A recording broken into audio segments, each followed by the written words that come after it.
students, today we will have to start plant physiology.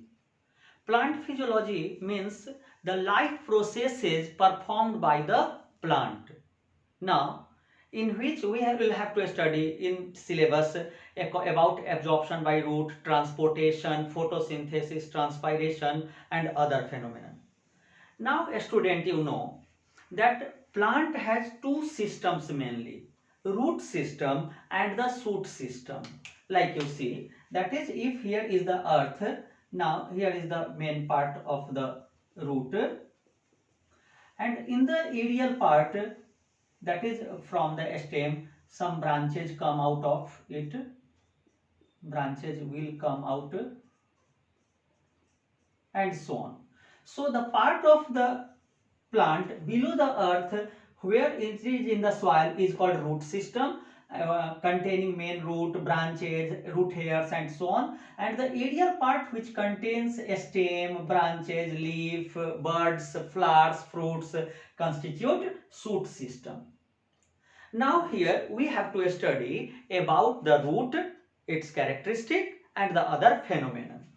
Now what is the function of root? Function of root. The root performs main two functions. First, it fixes the plant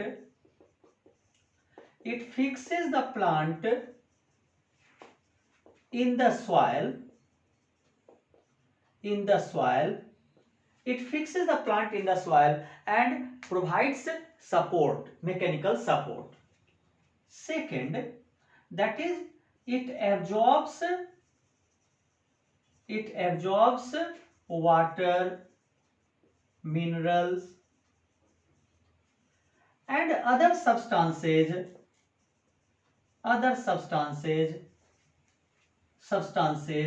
from the soil and conduct it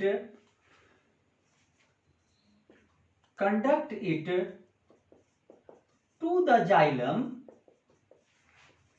xylem, from where it will be carried to the leaves for different life processes. So this is the two main function of the root. Now student, we have to study here absorption of water and mineral. Then why is the root performing these functions? Why is the root absorbing water and mineral? What is the significance of these substances for plant? So first of all, we will see here, that is, what is the requirement of water for the plant. So we write here need of water. Now first point, as you know, that water is the raw material for photosynthesis. That is, in plants, the cells containing chlorophyll perform photosynthesis, and with the help of carbon dioxide and water, it forms glucose, that is the nutrient. Now, so it is the raw material for photosynthesis. Now one point. Second, different substances are transported in plant or in animals also in aqueous medium, that is in watery medium. So it provides medium of transport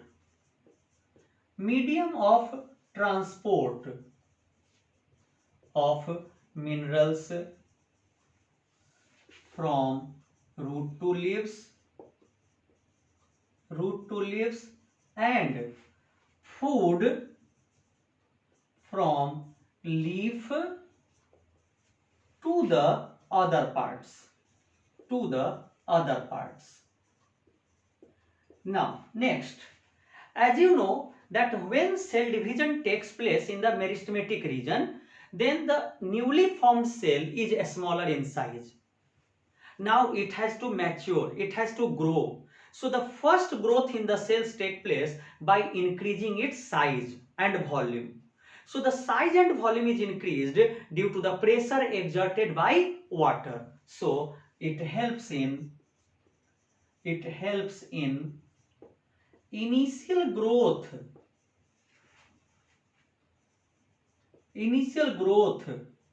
of the cells by providing turgidity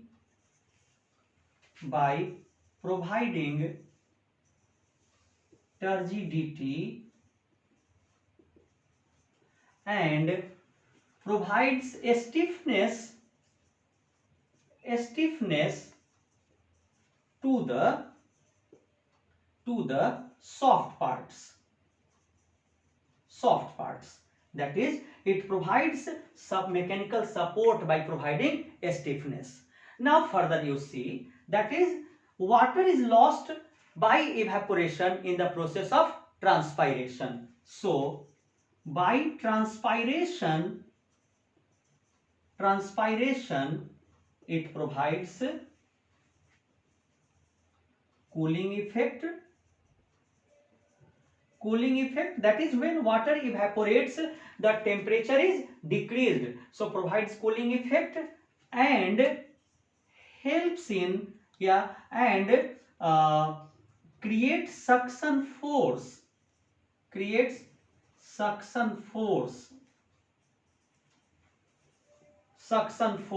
So by transpiration it provides cooling effect as well as it creates suction force. Clear, student? So these were the major functions or requirement of water by the plant. Now further we see that what is the need of minerals for the plant. Need of minerals.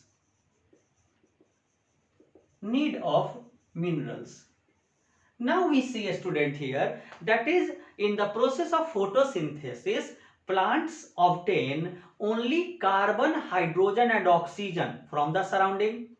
But in different parts or different cellular structure, component, organic, inorganic components, other materials are also required. Like for synthesis of protein, nitrogen is the main component, phosphorus is required, mineral elements are required, and all of them are absorbed by the plant with the help of root. Now, some minerals are absorbed in the form of salts and some are absorbed in the form of ions. So, minerals are absorbed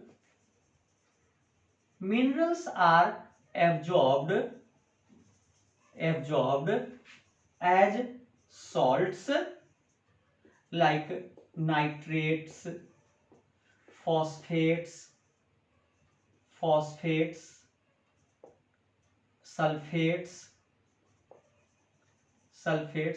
etc. And ions like potassium, calcium, chloride, etc.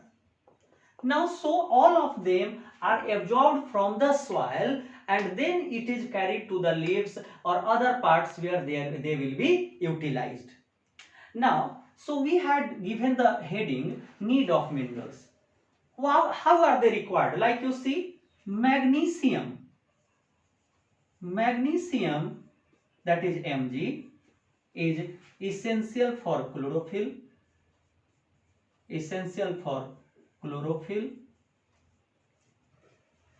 Now further you see, that is, in this case, if further we see, that is, the chlorine and chloride ions and potassium ions are required for, that is, potassium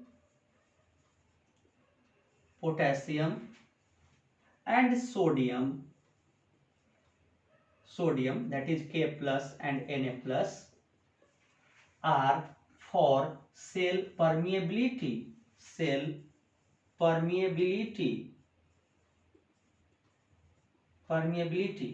Now further you see, a student, that is, suppose we have phosphate, that is, phosphate is for DNA, RNA, as well as ATP and other compounds. So just we have seen some of the essential requirements of minerals by the plants. Now students, here further we have to study about the requirement of the plant, or that is the feature of the root due to which it is capable of absorbing the different substances. That is, how is the root adapted to perform its function. So we write here about the adaptation of root. Adaptation of root means how is it adapted to perform its function. First of all, extensive branching system. As you know that it has main root, then there are branches, sub branches, that is primary root, secondary root, tertiary root, and root goes on a branching and spread over large area inside the soil. It provides mechanical support, fixing the plant properly into the soil, keeping it vertical, erect, as well as by providing large surface area, larger amount of water molecules in the soil will come in its contact. So, extensive branching system and unicellular root hair. Now here is an important information that root hair is unicellular, means the root hair is extension of epidermal cell from the surface of root, and it grows in the it develops in the growing part above the meristematic zone, apical meristem, and as it elongates, as it matures, the root hair will be vanished. So extensive branching system and unicellular root hair provides large surface area,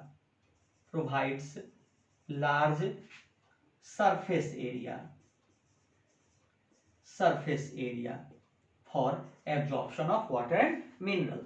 Second, the cell wall of root hair is very thin. So due to the thin cell wall of root hair, the substances can easily diffuse inside the root hair cells. So easy absorption can take place. And finally, the third one, the cell sap of root hair is more concentrated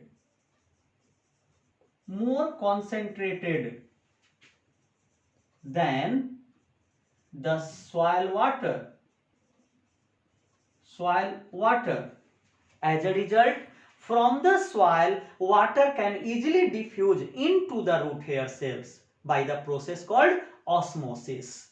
So these were the three major adaptations of the root by which it absorbs water and minerals from the soil. Clear, student? Now we have to study about the mode of absorption. The entire mechanism of absorption of water and minerals by the root and its upward conduction through the stem takes place by different phenomena. Now that is we see here, that is the mechanism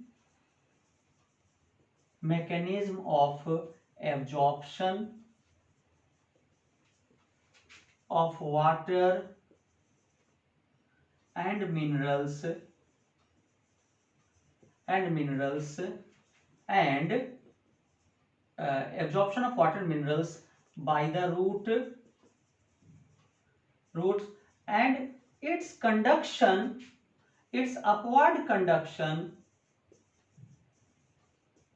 conduction to the stem takes place by five phenomena. phenomena. And what are these? Now these are namely imbibition, diffusion, osmosis,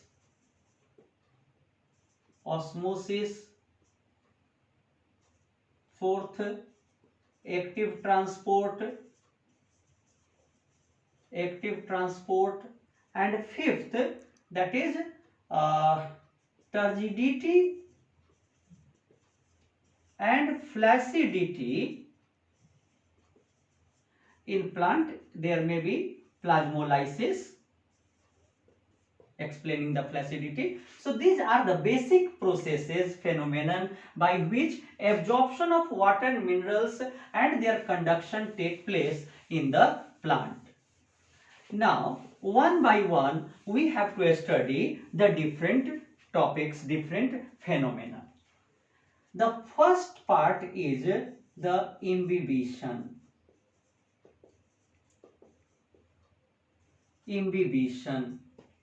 Now in general, students, we say that absorption of water by dead or living plant cell by surface attraction is known as imbibition. In short, just which is given in the book directly, that the absorption of water by dead or living plant cell by surface attraction is known as imbibition. But we'll write it in more accurate form, that the absorption of water by dead or living plant cell. Remember, this is for the plant cell only. Living plant cell in dry or semi-dry state. Dry or semi-dry state by surface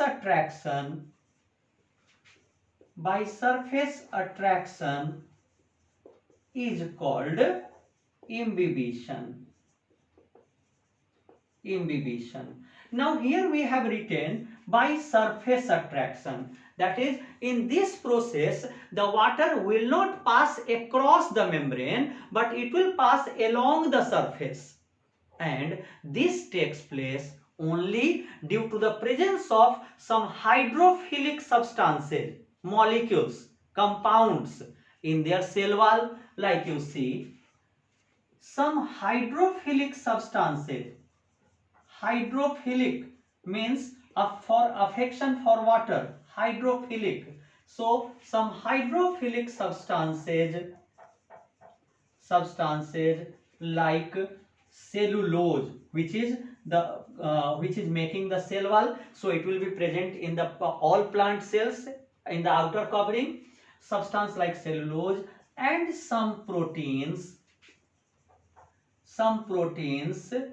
absorb water by imbibition. So we have to remember here, since cellulose is the component of every plant cell, so in all plant cell imbibition will take place. Just we have discussed here that in this part, this phenomenon, water is not moving across the wall, but it is actually passing along the surface. Like you see, there are some examples. Like in rainy season,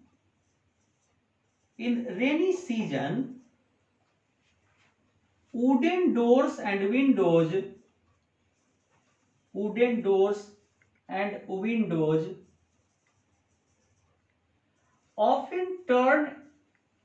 often become tight by absorbing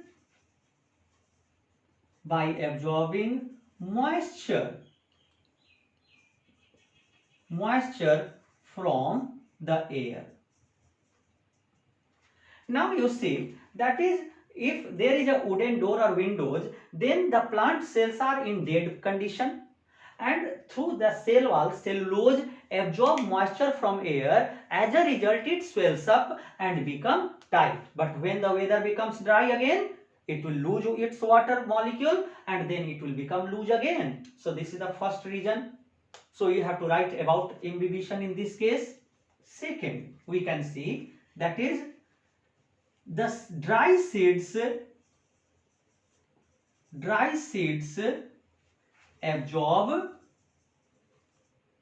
water during germination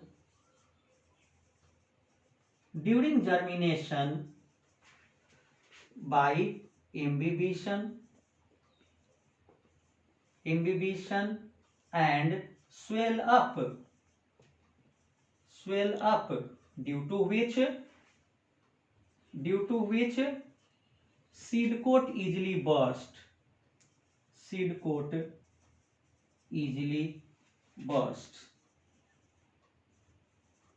So we see that is during germination, the dry seeds generally have hard outer covering, seed coat, which cannot be easily peeled off.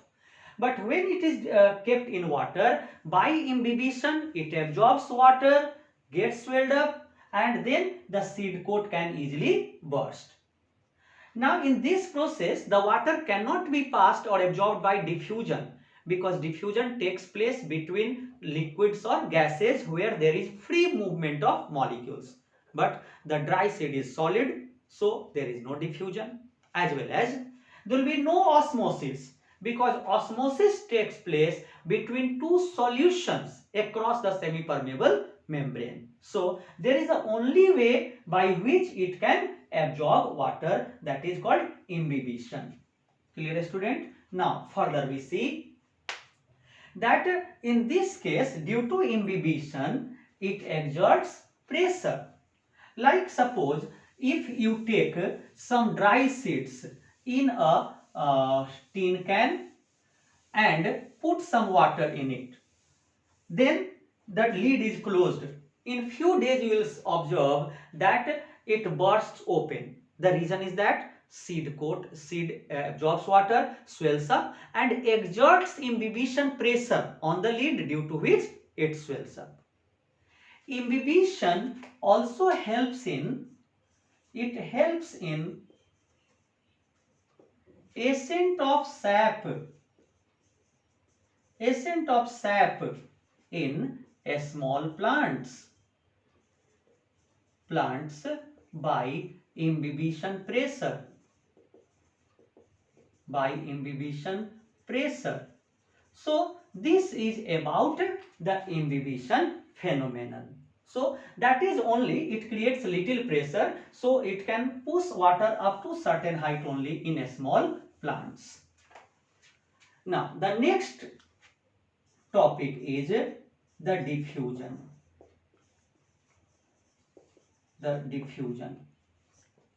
Now diffusion is the free movement of molecules, particles of a substance from region of its higher concentration to the region of its lower concentration when the two are kept in direct contact.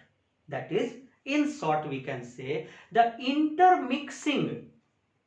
intermingling of the particles of two substances from region of their higher concentration to the region of their lower concentration when kept in direct contact is called diffusion. So diffusion is the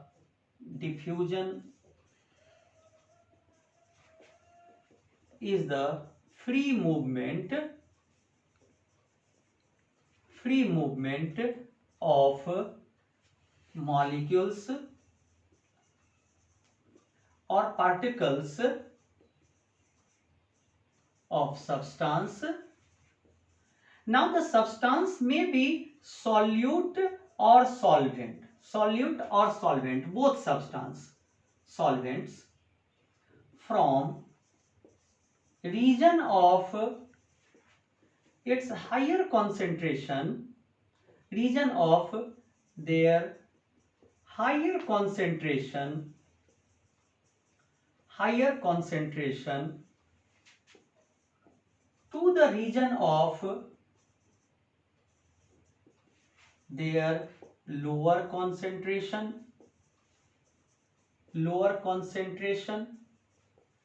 when the two are kept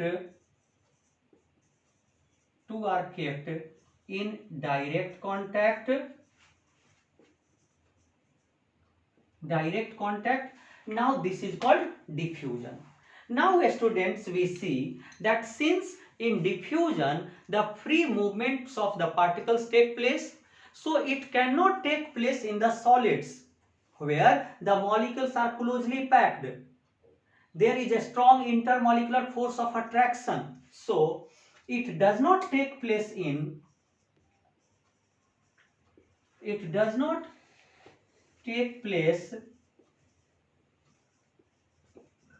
solids due to the absence of intermolecular space and high intermolecular force of attraction.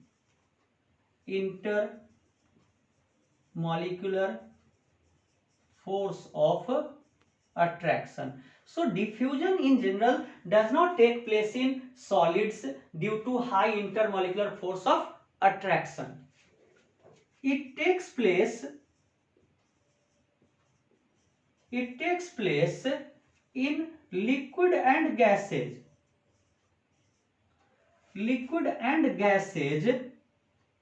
where molecules can move freely. So this is in liquid and gases. Even in the gases, that is, even in between the liquid and gases, the faster rate of diffusion will take place in the gases. That is, the rate of diffusion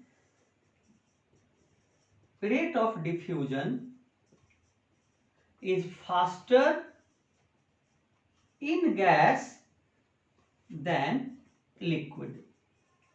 The simple reason is that in gases there is larger intermolecular space. The molecules have more kinetic energy. As a result, molecules can quickly move from one place to another place.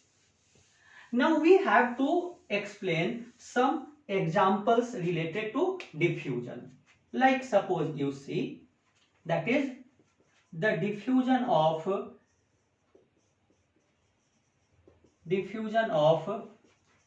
particles of KMnO4, that is potassium permanganate, in water.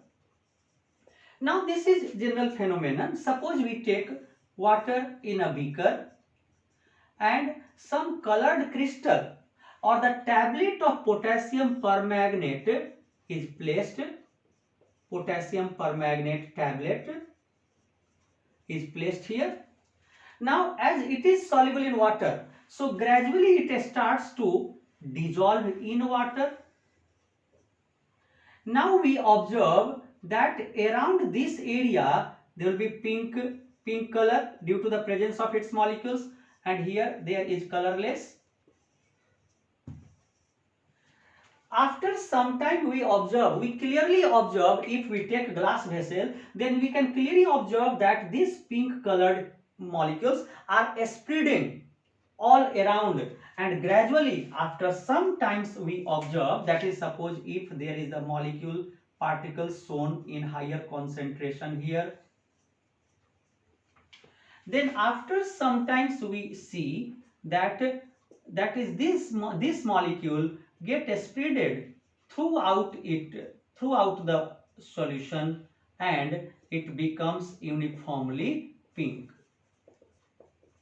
So this is due to the diffusion, because around the crystal or tablet, the molecules of potassium permanganate is in higher concentration. It starts to diffuse from higher concentration towards the lower concentration, and it will stop only when the concentration becomes uniform, that is the particles get uniformly distributed. So this is simple example. Suppose if this experiment can also be performed in at your home, because suppose you do not get this type of crystal, but you have often used indigo blue, that is the Neil, in white cloths. So you can see that suppose we take water in bucket and put some drops of liquid indigo blue in it.